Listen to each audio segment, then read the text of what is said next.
அனைவருக்கும் வணக்கம். இது ஒரு அற்புதமான மயான காளியினுடைய காலச்சக்கரம். நான் உங்கள் மலையாள மாந்திரிகர் NN சந்திரகுமார். இன்னைக்கு இந்த காணொலியில் நம்ம என்ன பார்க்க போறோம்னா, ஆண் பெண் வசிய மை வித்தை.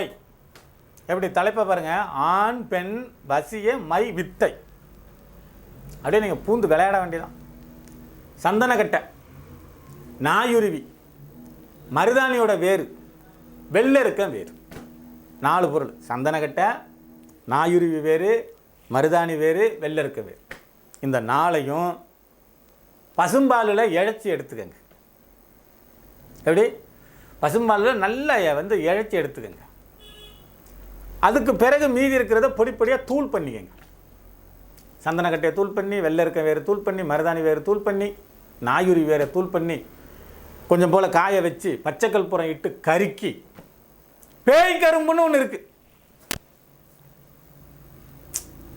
பட்டினத்தார் இருக்கார் இல்லைங்க, பட்டினத்தார் மிகப்பெரிய செல்வந்தர், 9 கோடி ரூபாய்க்கு அதிபதி. எப்போ அது பல வருஷங்களுக்கு முன்னாடி. அந்த பட்டினத்தார் காதருந்த ஊசிகள் நுழையுமா நூலுன்னு சொல்லி ஒரு பாடலை கேட்குறாரு. போங்கடா நீங்களும் உங்கள் செல்வமா அது இதுன்னு சொல்லி தூக்கி எறிஞ்சிட்டு சிவனை கெதின்னு சொல்லி அவர் வேறு லெவலுக்கு போகிறாரு. அப்போ மலையில் ஒரு முனி, ஒரு ரிஷியோ முனியோ யாரோ ஒருத்தர் தவத்தில் இருக்காங்க. அவரை போய் இந்த பட்டினத்தார் கேட்குறாரு, எனக்கு எப்பையா மோட்சம் கிடைக்கும் அப்படின்னு. எங்கே உனக்கு பேய் கரும்பு இனிக்குதோ அங்கே மோட்சம்ட்டாங்க.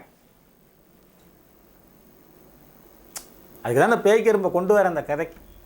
பட்டினத்தார் கையில் இருந்தது ஒரு பேய் கரும்பு. அந்த கரும்பு எந்த இடத்துல உனக்கு இனிக்குதோ அங்கே உனக்கு மோட்சம்னு சொல்லிட்டாங்க. அப்போ அந்த கரும்போட தான் நிறையா தொண்டுகள் செய்தார், நிறைய விஷயங்களை பண்ணார்.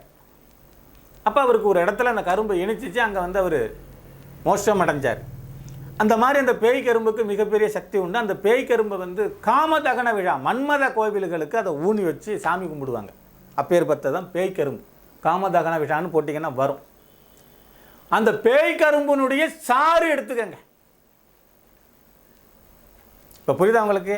அந்த பேய் கரும்பினுடைய சாறு இங்கே நம்ம இழைச்சி வச்ச ஒரு மையே, அப்புறம் அந்த தூளை பொடி பண்ணி கற்பூரம் போட்டு கறிக்கு ரெடி பண்ணின இதெல்லாம் எல்லாத்தையும் ஒன்றா சேர்த்து இந்த பேய் கரும்பு சாறு விட்டு அதை குழப்புங்க.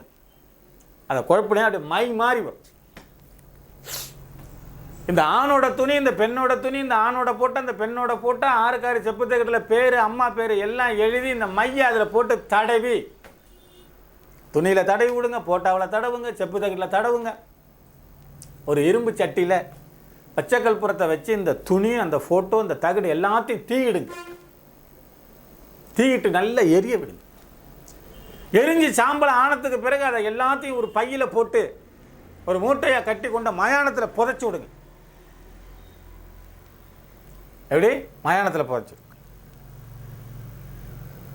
அதுக்கு பிறகு மிகப்பெரிய அளவில் மாற்றத்தை நீங்கள் பார்க்கலாம். ஆனால் நீங்கள் இதெல்லாம் சேகாரம் பண்ணணுமே. இப்போ எனக்கு தெரியுதுன்னு உங்களுக்கு சொல்லி விட்றேன், பண்ணுங்கன்னு. ஆனால் நீங்கள் கொஞ்சம் சிரமப்பட, அதாவது கஷ்டப்படாமல் எதுவும் கிடைக்காதுன்னு அதெல்லாம் வசனமெல்லாம் நம்ம பேச விரும்பலை. ஒரு டைலாக் இருக்குது. ஆனால் நீங்கள் ஒரு காரியத்தில் நீங்கள் வெற்றி பெறணும்னா சில சிரமங்களை நீங்கள் அடைஞ்சு தான் ஆகணும். இன்றைக்கி உங்கள் முன்னாடி நான் கேமரா கிட்ட உட்காந்து இன்றைக்கி இவ்வளோ விஷயங்களை பேசுகிறேன் அப்படின்னா, கடந்து வந்த பாதைகள்லாம் ரொம்ப கடினமானது, கரடுமுரடான பாதைங்க. சரிங்களா? சும்மா எளிதில் எதுவுமே கிடைச்சிடாது. இன்றைக்கி ஏதாவது எனக்கு ஒரு 15-20 குருமார்கள் இருக்காங்க. ஒவ்வொருத்தருக்கிட்டையும் ஒவ்வொரு வித்தைகள், ஒவ்வொரு பயிற்சிகள், ஒவ்வொரு விஷயங்கள். இன்னமும் தேடுதலில் தான் இருக்கும். அடுத்த கட்ட நகர்வு எப்படி, என்ன ஏது, என்ன பண்ணலாம் அப்படின்னு சொல்லி டெய்லி பயிற்சிகள், டெய்லி விவாதங்கள், டெய்லி குருமாரை சந்திக்கிறது, பூஜை முறைகளை என்னுடைய அலுவலகத்தினுடைய பேரை NN சந்திரகுமார் பிரசன்ன ஆராய்ச்சி மையம்னு தான் இருக்கும். எப்படி? NN சந்திரகுமார் பிரசன்ன ஆராய்ச்சி மையம்னு தான் இருக்கும். இன்னமும் ஆராய்ச்சியில் தான் நம்ம இருக்கோம். மிக விரைவாக எப்படி செய்கிறது, மாந்திரிகத்தினுடைய அச்சாணி எது, வேறு எது, எங்கே இருக்கு, என்ன, அது மிகப்பெரிய கடல் தேடுதல்லே தான் இருக்கும். புரியுதா உங்களுக்கு? நாளுக்கு நாள் புது புது மனிதர்கள், புது புது பிரச்சனைகள், புது புது அனுபவங்கள், புது புது விஷயங்கள், புது புது பொருள்கள், புது புது சிந்தனைகள். இதில் பல பிரச்சனைகளையும் தாண்டி தான் நம்ம ஒரு இடத்த பயணிச்சுக்கிட்டு இருக்கோம். அதுமாதிரி நீங்கள் ஒரு காரியம் பண்ணணும், வெற்றி பெறணும்னா இதெல்லாம் நீங்கள் சேகாரம் பண்ணி பயன்படுத்தி அதில் சிரமங்கள் பட்டு தான் அதில் நீங்கள் முழுமை காண முடியும், வெற்றி பெற முடியும். சரியா? எல்லாம் கிடைச்சிரும் உங்களுக்கு. இப்போ பேய் கரும்பு அது ஒரு சில ஏரியாவில் இருக்கும், ஒரு சில ஊரில் இருக்காது. ஆனால் நீங்கள் தேட்டம் தேடி போய் கொண்டு வந்து தான் அதில் சாறு எடுக்கணும். நீங்கள் இப்படி வச்சு புழிஞ்சில் எதுலையாவது வச்சு பண்ணினீங்கன்னா சாறு வரும். அப்படி தான் பண்ணணும். இன்னும் அரிய வகை தகவலெல்லாம் நான் தொடர்ந்து வர இருக்குது உங்களுக்கு. காப்பு கட்டுறது எப்படி, மூலிகை எடுக்கிறது எப்படி, புல்லுருவினா என்ன, எல்லாம் நிறையா சொல்ல போகிறோம். லைக் பண்ணி விடுங்க, சப்ஸ்கிரைப் பண்ணுங்கள், நிறையா பண்ணுங்கள். யூடியூப்லேருந்து பணமும் வரலை, ஒன்றும் வரலை. நிறையா பொருள் செலவுகள் பண்ணி தான் உங்களுக்கு காணொலி வெளியிடுறோம். சரியா? நீங்கள் எனக்கு ஒரு பெரிய அளவில் உத்தியோகம் கொடுத்தா தான் நீங்கள் என்னட்டேருந்து தகவலை எதிர்பார்க்க முடியும். நீங்கள் பாட்டுக்கு பார்த்துட்டு போய்கிட்டே இருந்தீங்கன்னா அப்புறம் நான் பார்த்துட்டு அப்புறம் கொஞ்சம் நாள் என்னடா அந்த மக்கள் நம்மளை விரும்ப மாட்டேங்கிறதுங்கிற மாதிரி ஆகிடும். நன்றி, வணக்கம், வாழ்க வளமுடன்.